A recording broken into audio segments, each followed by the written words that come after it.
Hello friends, welcome back to my channel. আশা করি সবাই ভালো আছো, আমিও ভালো আছি। সত্যি মাথা ঠিক রাখা খুব মুশকিল হয়ে যাচ্ছে, কারণ কেউ আজকে ভালো হচ্ছে তো কাল খারাপ হয়ে যাচ্ছে, আবার সে যে ভালো সে কাল খারাপ হচ্ছে, আবার যে খারাপ সে ভালো হয়ে যাচ্ছে। মানে এক এক সময় ভাবি যে দুনিয়াটা গোল জানতাম, কিন্তু এত তাড়াতাড়ি ঘুরে যেখানে শুরু হচ্ছে সেখানেই এসে শেষ হয়ে যাচ্ছে। এত তাড়াতাড়ি কিভাবে হচ্ছে? একটা বছরও তো শেষ হতে 365 দিন লিপিয়ার ছাড়া সময় নেয়। তাহলে এত তাড়াতাড়ি ইনসিডেন্টের ঘটনা, লোকের উপর ব্লেমের ব্যাপার কি করে এত তাড়াতাড়ি চেঞ্জ হয়ে যাচ্ছে ভাই? হচ্ছেটা কি? সমাজ মে নেই আ রাহা হ্যায়। বলো, তোমাদের কি আছে? মাথায় আসছে কিছু? আমার তো আসছে না। আসলে কি জানো, আহ, আসল সমাধানটা করতে গেছিল আমাদের বাবলিদি, যেটা কিনা করতেই দেওয়া হয়নি, কারণ ইগো প্রবলেম। আমি বাবলিদির নাম নিয়েই বলছি। আসল বুদ্ধিমান উনি ছিলেন, সঠিক পরামর্শ উনি দিয়েছিলেন। কি দিয়েছিলেন? বাবা, জীবনে একটা ভুল করেছো, অল্প বয়সে বিয়ে করে ফেলেছো, যে বিয়েটা তোমাদের দুজনের পক্ষেই সুইটেবল নয়।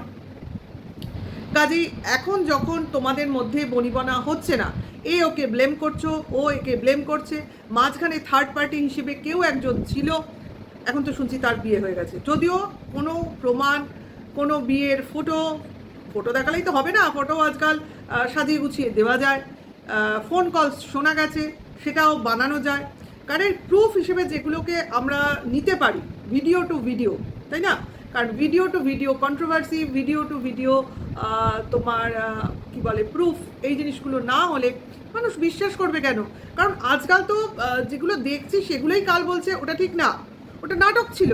তাহলে বোঝো, তাহলে মানুষ এবং মানুষের সঙ্গে ঘটে যাওয়া ঘটনাগুলোর সত্যতা সম্বন্ধে কত বড় বড় বিগ কোয়েশ্চেন মার্ক হয়ে দাঁড়াচ্ছে। সেই জন্যে আবার চলে আসি বাবলিদির কথায়। সেই সময়টা যখন বাবলিদি এর মধ্যে ঢুকেছিলেন, তা ওনার মতটা কী ছিল? না ভাই, তোমরা যে ভুল ভ্রান্তিগুলো 11 মাস ধরে চালিয়েছো, সেইটার একমাত্রই পরিণতি যে তোমরা একটা মিউচুয়াল ডিভোর্স বা ডিভোর্স ফাইল অলরেডি করা আছে, সেটাইকেই স্টিক থাকো এবং ডিভোর্স নিয়ে সেপারেট হয়ে যাও এবং যে যার মতো লাইফে এগো। এটাই তো পরিষ্কার এবং সাফ কথা। যে রিলেশনশিপটা আমার চলছে না, যে রিলেশনশিপে আমি শান্তি পাচ্ছি না, যে রিলেশনশিপে আমার মনে অশান্তি হচ্ছে, আমি মেন্টাল স্টেবল হতে পারছি না, তাহলে সেই রিলেশনশিপটায় আমি কি করে কন্টিনিউ করব, বা সেই রিলেশনশিপটাকে নিয়ে কি করে আমি সারাটা জীবন চলবো? এরকমই তো হবে। আজ যাব, কাল আসবো, কাল যাব, আবার মনে হবে যাই, আবার মনে হয় আসি। এইভাবে তো একটা সংসার চলতে পারে না। হ্যাঁ, এটা যদি দেখো, অনেকে আবার সন্তানাদি হয়ে যায়, তারপরেও ডিভোর্স হয়, এরকম প্রচুর ইনসিডেন্ট আছে। সেখানে এদের সেরকম কোনো ইস্যু নেই। যা প্রথম দিকে ছিল সেই ব্যাপারটা অন্য রকম মাত্রায় চলে গেছিলো, সেই প্রসঙ্গটা আনছি না। একমাত্র যেটা নিট অ্যান্ড ক্লিন প্রসেস ছিল, বাবা ডিভোর্স নাও, আলাদা হয়ে যাও। আর বাবলিদি সোজা জিজ্ঞাসা করেছিল যে ডিভোর্সের পরিবর্তে তোমার কিছু লাগবে কি না, তোমার কিছু ওখানে আছে নাকি। ক্লিন অ্যান্ড ক্লিয়ার কতগুলো কোয়েশ্চেন অন ক্যামেরা, অন লাইভে বসে সবাইকে সাক্ষী মেনে হয়েছিল। কিন্তু কি হলো, ব্যাপারটা কি হলো? এরা কি ভাবলো যে মেয়ে আবার গিয়ে শ্বশুরবাড়িতে সংসার করতে পারবে, মানে তাদের ইচ্ছা হলো সংসার করতে যাই, মানে আরেকবার ট্রাই নিই। কিন্তু এই ব্যাপারটাই হয়ে গেছে খুব জটিল। অর্থাৎ আমার মনে হবে আমি চলে আসব, আমার মনে হবে আমি চলে যাব, এটা শ্বশুরবাড়ির লোকজন সেভাবে মেনে নেবে না। আর সবথেকে বড় কথা, তোমার জায়গাটা ছেড়ে যদি তুমি কোনো সময় চলে যাও, এটা কিন্তু খুব প্র্যাকটিক্যাল কথা। শ্বশুরবাড়িতে তুমি গেছো বউ হিসেবে, কিছুদিন সংসার করেছো, তোমার তো একটা জায়গা তৈরি হয়েছে। এবার সেই ফাঁকা জায়গাটা যদি তুমি ফাঁকা করে চলে যাও, তাহলে কিন্তু মানে ঝগড়াঝাটি বা মনোমালিন্য করে, আমি ঘুরতে বেড়াতে যাওয়ার কথা বলছি না, পরবর্তীকালে যখন তুমি ফিরত আসবে বা ফিরত আসার মানসিক পরিস্থিতি তৈরি করবে, তখন কিন্তু ফিরে এসে তোমার এক্স্যাক্ট ওই জায়গাটা ফিরে পেতে খুব অসুবিধা হবে, বিশাল স্ট্রাগল করতে হবে। তার মধ্যে তোমার অ্যাকসেপ্টেন্সটা সবাই মেনে নিচ্ছে কিনা দেখতে হবে, কত বিপরীত পরিস্থিতির সৃষ্টি হবে, নিজেকে মানিয়ে নিতে হবে। প্রতিকূল পরিস্থিতি পাবে, অনুকূল পাওয়া খুব মুশকিল। যেখানে ঝগড়াঝাটি হয়েছে, মনোমালিন্য হয়েছে, কেস কামারি হয়েছে, পুলিশের ব্যাপার জড়িয়ে রয়েছে, এই রকম কতগুলো ব্যাপার হলে কি সম্পর্ক স্বাভাবিক থাকে? বলো না তোমরা, তোমরা যারা ভিউয়ার্স আছে তারা বলো না, সম্পর্ক স্বাভাবিক থাকে? আজকে দুদিন আমি চুপ থাকবো, কোন সংসারে তো দেখো স্বামী স্ত্রীর মধ্যে কোটাকুটি লাগবে, নর্মাল লোকেদেরই লাগে, তো এরা তো অন্য লেভেলের।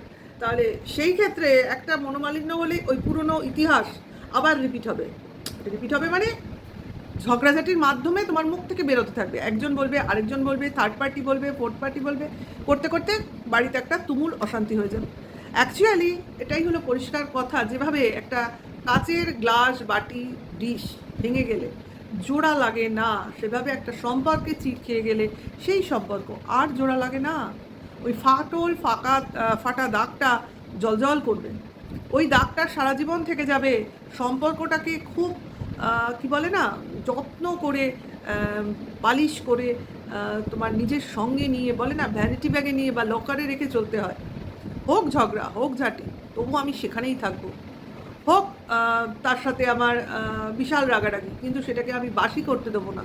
আবার আমি আমার গুণ হ্যাঁ দিয়ে সেটাকে মিটমাট করে দেবো। হ্যাঁ, আমি বলছি না যে তোমার ঝগড়াঝাটিটা সেই লেভেলে চলে যাক, তোমার অ্যালিগেশনটা সেই লেভেলে চলে যাক, সবেরই তো ব্যতিক্রম থাকে। একটা সাংসারিক ঝামেলা সব সংসারে একরকম হয় না। এইগুলো না ম্যান টু ম্যান, সংসার টু সংসার ভ্যারি করে। কাজে সবার ক্ষেত্রে এক ডিসিশন হবে এটাও আবার ঠিক না। ও সংসার করতে গেছে বলে আরেকটা মেয়েও সংসার করতে যাবে, এটার কিন্তু কোনো উদাহরণ হতে পারে না। ওর পরিস্থিতি তার পরিস্থিতি এক নাও হতে পারে, তাই না? এটাই হলো ব্যাপার। কাজেই যেই জিনিসটা বাবলিদি তখন করতে চেয়েছিল বা করতে পারলে হয়তো আজকে বর্তমানটা অন্য রকম হতে পারত, সেটা কিন্তু সেদিন আর হলো না। কারণ এটা আমি বলবো, কারোকে দোষ দেব না, এটা একমাত্র মা মেয়ের দোষ, পাল ফ্যামিলির মা মেয়ের দোষ। তারা জিনিসটাকে জটিল করে ফেলেছে নিজেরাই। তারা ভেবেছে আরেকবার ট্রাই নেব, আরেকবার সংসারটাকে বাঁচাবার চেষ্টা করব, কিন্তু হয় না তো। এটা তো বুঝতে হবে। হয়তো মা বুঝেছিল, মেয়েকে বোঝাতে পারেনি, অথবা বোঝাতে চেষ্টা করেছিল, মেয়ে বুঝতে চায়নি, অথবা মা বলেছিল যেতে চাইছে যাক, গিয়ে দেখুক, থাকতে পারলে থাকবে, না থাকতে পারলে আবার ফিরে আসবে, মানে মেন্টালি প্রিপেয়ার্ড ছিল, সেটাও হতে পারে। তার জন্যই অন্য লোকের আগমন, এদের ঘটনা, এদের গল্পে, এদের সিনে অন্য লোক ঢুকে পড়ল, কারণ তারা তৈরিই ছিল ঢোকার জন্য, কারণ তাদের মতলব অন্য লেভেলের ছিল। তারা চাইছিল ওয়াইটিতে ঢুকতে, তারা চাইছিল ওয়াইটিতে প্রচার করতে, একটা প্রভাব বিস্তার করতে, ওয়াইটির কিছু লোককে কন্ট্রোলে আনতে, এবং এবং নিজের চ্যানেল গ্রো করতে, আরও অনেক অনেক কিছু, যা আজকের দিনে দাঁড়িয়ে, সেই ঘটনার পর 3 মাস কেটে গেছে, আজকে দাঁড়িয়ে সবাই বুঝতে পারছে কী চেয়েছিল, এখন তাদের কতটা ফুলফিল হয়েছে। আরও ভবিষ্যতে যা, তাহলে বোঝা যাবে কোন জায়গায় এসে আমরা দাঁড়িয়েছি, ঠিক আছে?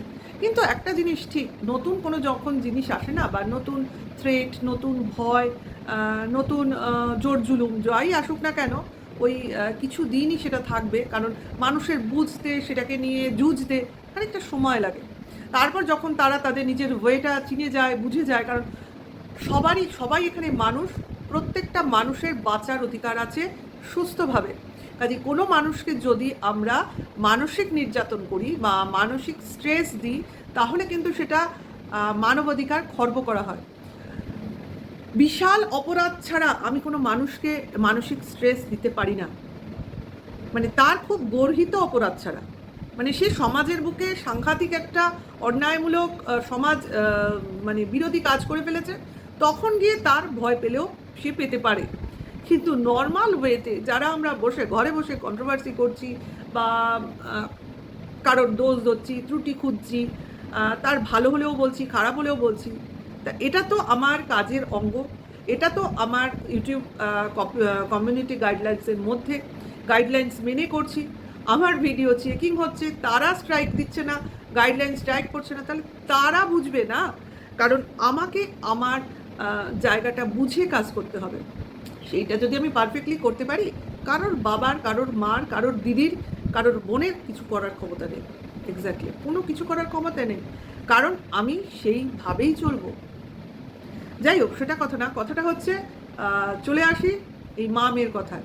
আজকে তো তোমরা সবাই জানো, মেয়ে তার মার কাছে, মানে বাপের বাড়ি চলে গেছে, এবং শ্বশুর বাড়ি তার ফেরার একটুও ইচ্ছে নেই। এবং বাবার তরফ থেকে ছেলের বাড়িতে বলা হয়েছে যেদিন তোমার কি বলে রেজিস্ট্রি ম্যারেজ হবে তারপরেই শ্বশুরবাড়ি আসবে সম্ভবত, এরকম কিছু কথা। কিন্তু ছেলেটি এখনই রেজিস্ট্রি ম্যারেজ করতে চায় না, তার জন্য বছরখানিক সময় নেবে। যাই হোক, এর মধ্যে কোথাকার জল কোথায় চলে যাবে সেটা আমরা ডে বাই ডে আমরা বুঝতেই পারবো। 1 বছর অবধি অপেক্ষাই করতে হবে না, যা হওয়ার তার মধ্যে হয়ে যাবে। কিন্তু সেটা কথা না, কথাটা হচ্ছে জামাই ষষ্ঠী। তাহলে জামাই ষষ্ঠীর একটা ভিডিও আমি কিছুদিন আগেই দিয়েছি। নেমন্তন্ন করার জন্য যে নাটকটা হলো, সেটা যে আদৌ নেমন্তন্ন করার ইচ্ছা ছিল না বা নেমন্তন্ন করতে গেলে এই ঝামেলা হতে পারে, এরা কিন্তু আগে থেকেই জানতো এবং ইচ্ছে করেই গেছিলো যে জাস্ট ট্রাইডি, এরকম ব্যাপার। যাই হোক, সেই জামাই ষষ্ঠীতে জামাই তো নেই, কাজেই সেখানে মেয়ে ষষ্ঠী সই। খারাপ না, জিনিসটা একটুও খারাপ না, আমার খারাপ লাগেনি। কারণ এরকম অনেকেই করে, জামাই মেয়ে থাকলে মেয়ে ষষ্ঠী করলো, ক্ষতি কী আছে?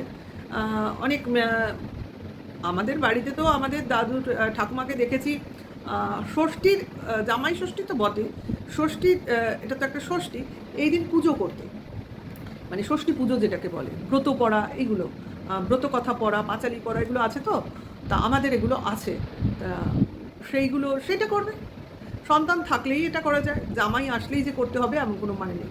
হ্যাঁ, জামাই আসলে শাশুড়িদের একটু এক্সট্রা কাজ হয়ে দাঁড়ায়, জামাইকে আপ্যায়ন করা, আদর করা, নিজে উপোস থেকে জামাইকে পরিচর্যা করা, কি বলে পঞ্চব্যঞ্জনে খেতে দেওয়া।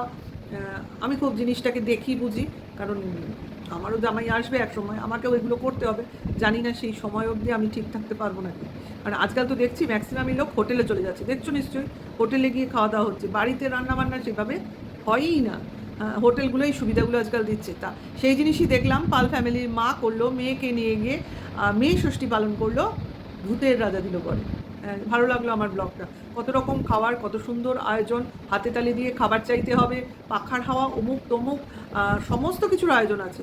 ভাই দারুণ দারুণ লেগেছে আমার, একটা নতুন সংযোজন, একটা নতুন যুগের সূচনা টাইপের লাগলো। যাই হোক, ওয়েল ডান, জিনিসটা ভালো হয়েছে এবং আমি এটাকে অ্যাপ্রিসিয়েট করি যে জীবন খুব ছোট, সেইটাকে তুমি বাঁচো। কাদার সময় মানুষের খুব কম, দুঃখ হবে জীবনে, রাগ হবে, অভিমান হবে, সেটা খুব কম সময়ের জন্য রাখো, বাকিটা সময় তুমি হাসো। কারণ হাসলে আমি জানি লং লাইফ পাওয়া যায়, হাসিটা খুব প্রয়োজন মানুষের জীবনে। আর জীবনটা যেহেতু ছোটো, কাজেই যেটুকু বাঁচবো ভালোভাবে বাঁচবো, যেটুকু বাঁচবো আনন্দ করে বাঁচবো। তার মধ্যে লড়াই, জীবনে চলা, সমস্ত কিছুই আছে, সব নিয়েই চলতে হবে। বিমর্ষ, হতাশ চলে না। বিশেষ করে যখন পাল ফ্যামিলির মেয়ে দেবনাথ ফ্যামিলিতে গিয়েছিল, জাস্ট আমার মনে হতো ও বোধহয় কোনো জেলখানায় আছে অ্যাকচুয়ালি। কারণ ওখানে ও যেন প্রাণ খুলে নিঃশ্বাস নিতে পারছে না, হাসতে পারছে না, সবসময় কি যেন একটা চাপা ভেতরে টেনশন মনে হয়েছে আমার। কার কী মনে হয়েছে আমি জানি না, কিন্তু যেটা মনে হয়েছে আমি সেটা বুঝলাম। এটাই তো আমরা বলেছিলাম যে মেয়েটা বাঁচুক। হ্যাঁ, ওই বাড়িতে আমার মনে হয় না ও কোনোদিনও অ্যাডজাস্ট করতে পারবে, কারণ কিছু ছেলে আছে তাদের মায়ের দ্বারা পরিচালিত হয়, সেখানে আর যেহেতু ওদের বয়স খুবই কম, মার বয়সও কম, ছেলের বয়সও কম, কাজেই সেই পরিস্থিতিতে আসতে গেলে, মানে শাশুড়ির মতো পরিস্থিতিতে আসতে গেলে, ছেলে বউকে একটা আলাদা জায়গা দেওয়ার টেন্ডেন্সি থাকতে গেলে, সেই সময়টা এখনও আসেনি। ওই ছেলেটার বিয়ের বয়সই হয়নি অ্যাকচুয়ালি।